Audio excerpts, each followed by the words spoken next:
Assalamualaikum warahmatullahi wabarakatuh. Syukur alhamdulillah kita sanjungkan kehadirat Allah Subhanahu wa taala.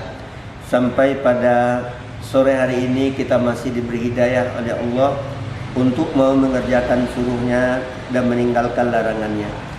Kemudian selawat beriring salam Allahumma sholli ala Muhammad wa ala ali Muhammad kita kirimkan buat junjungan kita Nabi Muhammad sallallahu alaihi wasallam. Mudah-mudahan di yaumil mahsyar kita mendapat syafaat darinya. Amin ya rabbal alamin. Kaum muslimin dan muslimat yang berbahagia, materi kita berkaitan dengan warisan sebelumnya. Kita sudah menguraikan potongan ayat 11 dari surat An-Nisa. A'udzubillahi minasyaitonirrajim. Bismillahirrahmanirrahim. Fa in kunna nisa'an fawqasnataini falahunna sulusa ma tarak. Maka jika adalah anak perempuan itu 2 orang atau lebih, maka dia berhak mendapatkan 2/3 dari harta yang ditinggalkan oleh ayahnya atau harta yang ditinggalkan oleh ibunya. Maka bahasan kita pada sore hari ini adalah wa in kanat wahidatan falahan nisfu. Maka jika adalah anak perempuan itu 1 orang, maka mereka berhak separuh dari harta yang ditinggalkan oleh ayahnya atau harta yang ditinggalkan oleh ibunya.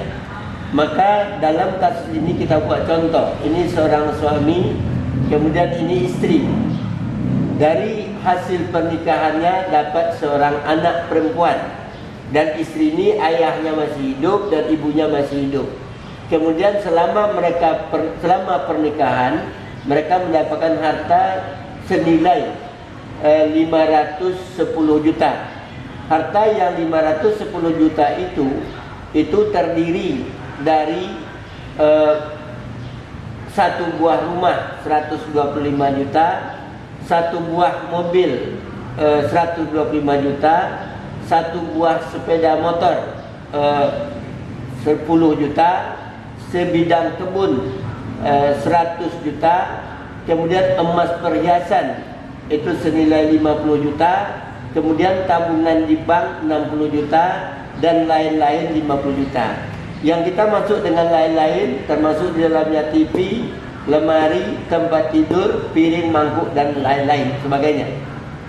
Harta yang ini kemudian kita masuk lagi biaya yang dikeluarkan untuk berobat itu tambah dengan penyelenggara jenazah 8 juta. Hutang itu 2 juta. Kemudian wasiat untuk masjid 5 juta, wasiat untuk anak yatim 5 juta, untuk fakir miskin 5 juta. Biaya berobat tambah penyelenggara jenazah dan hutang itu dibebankan kepada harta bersama. Nah, harta bersama. Maka di sini tadi sebenarnya harta mereka itu ada sebanyak 520 juta, tapi karena dikurangi sebanyak 10 juta, maka tinggallah tadi 510 juta. Nah, setelah kita dapat, sedangkan yang wasiat untuk masjid anak yatim ini diambil dari harta almarhumah. Kenapa? Karena wasiat itu adalah amal terakhir bagi almarhumah. Oleh sebab itu diambil dari hartanya. Kemudian kita masuk siapa yang berhak mendapatkan harta ini. Maka orang yang berhak mendapatkan harta ini adalah pertama adalah 1 orang anak perempuan. Nah, 1 anak perempuan ini kita lihat dulu, kita bagi dulu harta tadi. Tadi hartanya 520 juta, kemudian dikurang hutang, ditambah biaya berobat 10 juta, tinggal 510 juta. 510 juta ini untuk istri 250 juta, untuk suami 255 juta. Kemudian istri ini tadi wasiat 15 juta, maka 255 juta dikurang 15 juta sama dengan 240 juta. Yang disebut dengan warisan dalam Islam itu adalah yang 240 juta.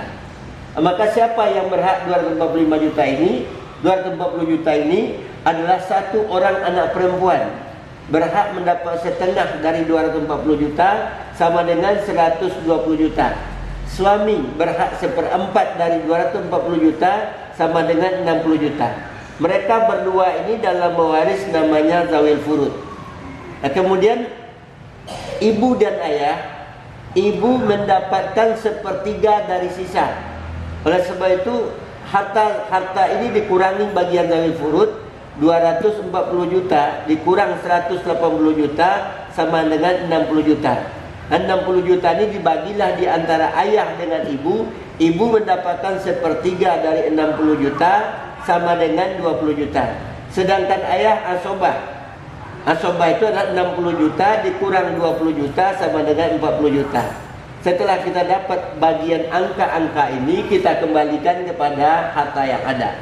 Maka tatkala kita kembalikan kepada harta yang ada, anak perempuan ini mendapatkan satu buah rumah.